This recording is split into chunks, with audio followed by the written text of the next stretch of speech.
Hello दोस्तों, अध्याय 4 समांतर श्रेणी के प्रश्नावली 1 के अंतिम सवाल जो हम लोग अंतिम पद, एनवा पद ऐसे सवाल को हल करते हुए आए हैं। बड़े से बड़े सवाल को कैसे हल करते हैं उसको हम लोग सीखे हैं। हम लोग अंतिम सवाल में पहुंच चुके हैं जो प्रश्न है 22, जो प्रश्नावली 1 का अंतिम सवाल भी है। तो चलिए दोस्तों, इसको भी आसानी से हल कर इस प्रश्नावली को समापन करते हैं। तो प्रश्न क्रमांक 22, n के किस मान के लिए दोनों समांतर श्रेणियों 63, 65, 67 और 3, 10, 17 के nवें पद बराबर होंगे। इसमें हमको दो समांतर श्रेणी दिया है दोस्तों, ठीक है, दो समांतर श्रेणी दिया है। तो दोनों समांतर श्रेणी का, ठीक है, दोनों समांतर श्रेणी का हमको जो सवाल है उसको क्या करना है, किस n के मान को ज्ञात करना है, nवा पद को। उसके बाद दोनों को बराबर रख के, nवा पद जैसे हम निकालेंगे तो दोनों को बराबर रखेंगे। उसके बाद हम सवाल को हल करेंगे तो हमको n का मान ज्ञात करना है, ठीक है। धीरे धीरे सवाल को हल करेंगे तो समझ में आएगा। तो चलिए दोस्तों, n के किस मान के लिए दोनों समांतर श्रेणियों, जैसे पहला समांतर श्रेणी, ठीक है, लिखता हूं प्रथम समांतर श्रेणी।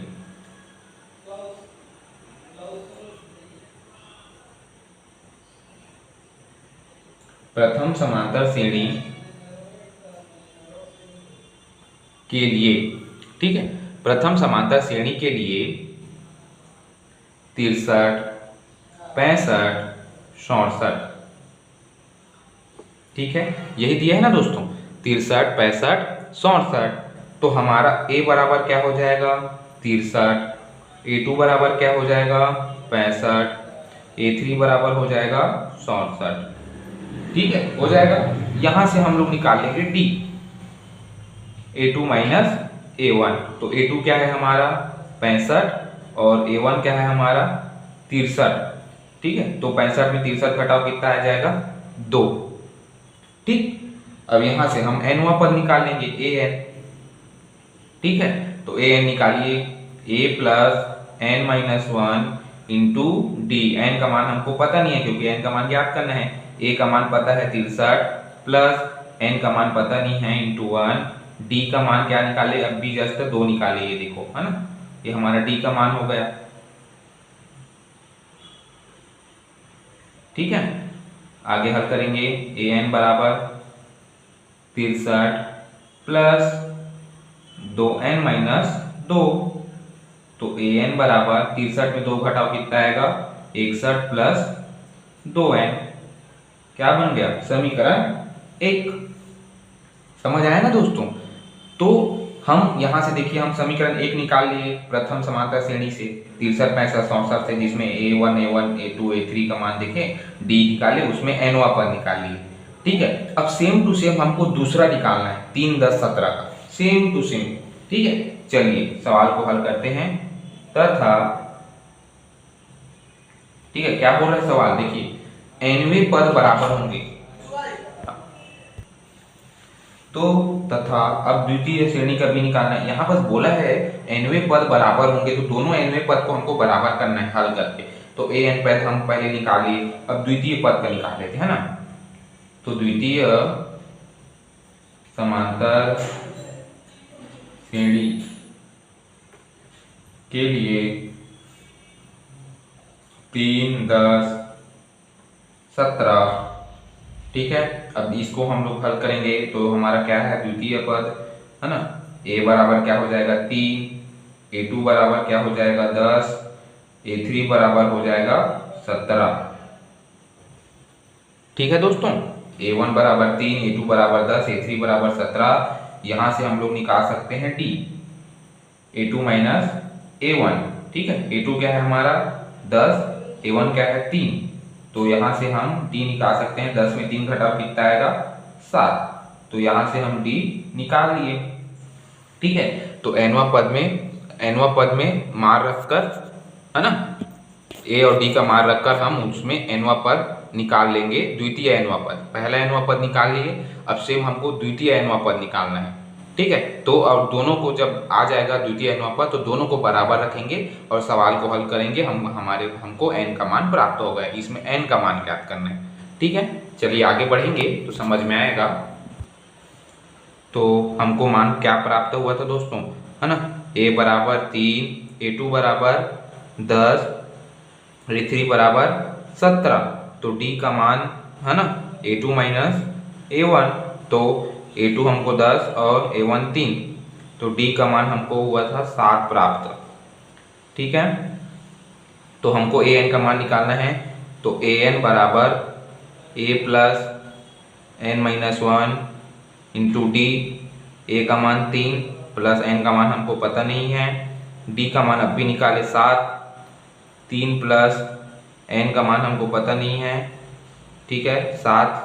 अब 3 प्लस 7 के साथ अंदर में गुना, तो 7 n ऋण 7, 7 के साथ अंदर में गुना करना, तो 7 n ऋण 7। तो अब देखिए यहाँ 7 n का 7 है, लेकिन यहाँ ऋण 7 है, यहाँ धन 3 है, तो 7 में 3 घटेगा तो क्या आएगा, 4 आएगा। धन क्या होता है, ऋण, तो 7 में 3 घटाओ 4 आएगा। बड़ी संख्या के सामने ऋण है तो ऋण, 7 के सामने में क्या है, ऋण है तो ऋण।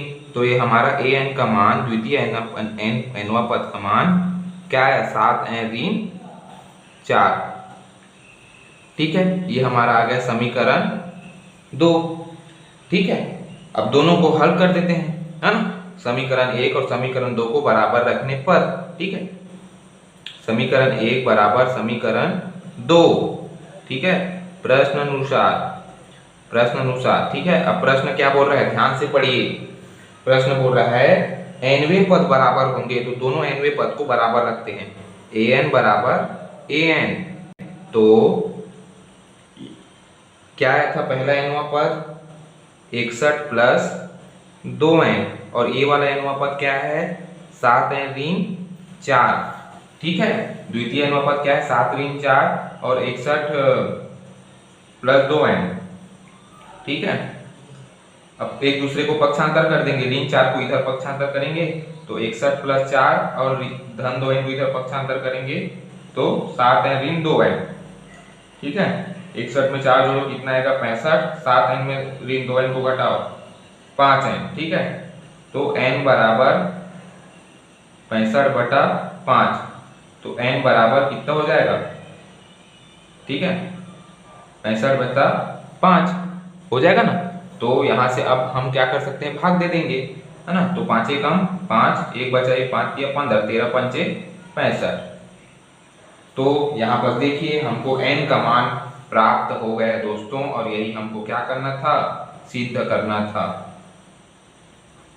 ठीक है, इस प्रकार से प्रश्नावली 1 क्या हो गया, हमारा कंप्लीट हो गया। और सवाल क्या बोला था, ए एन एनवे पद बराबर होंगे, तो तीनों एनवे पद को मैं बराबर किया हूँ और सवाल को हल किया हूँ, ऑटोमेटिक आंसर हमको प्राप्त हो गया है। जो देखिए बहुत ही क्या है, सरल है, घबराने की जरूरत नहीं है दोस्तों। जब हम समझने जाएंगे तो हमारे लिए बिल्कुल सरल है।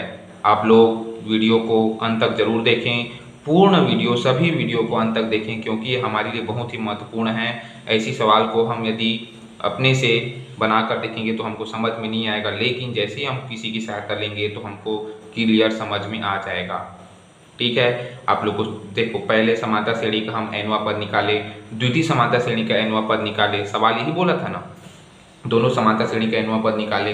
तत्पश्चात सवाल ये बोला कि दोनों एनवा पद निकालने के बाद दोनों एनवा पद को बराबर रखो, बराबर पद होंगे।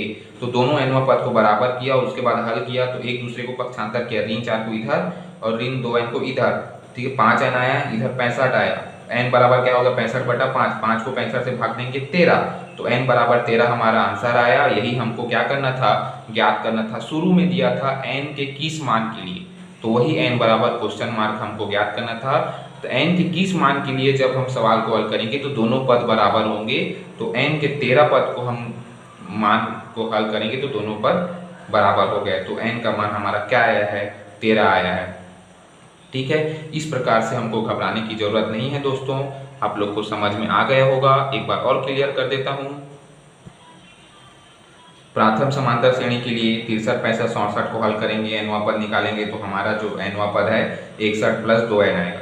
ठीक है, द्वितीय समांतर श्रेणी के उसके लिए हम हल करेंगे तो 7n ऋण 4 आएगा। ठीक है, हल करेंगे तो देखिए द्वितीय समांतर श्रेणी को हल किए तो, है ना। उसके बाद दोनों को बराबर करेंगे तो n बराबर 13 हमारा आंसर आ गया है।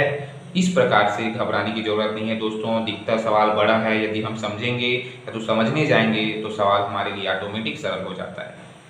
ठीक है, बिल्कुल मैथ्स मेरी चैनल का भरपूर सहायता लीजिए और कमेंट में भी बताइए दोस्तों। यदि समझ में आया होगा तो लाइक कमेंट सब्सक्राइब करना बिल्कुल ना भूलें।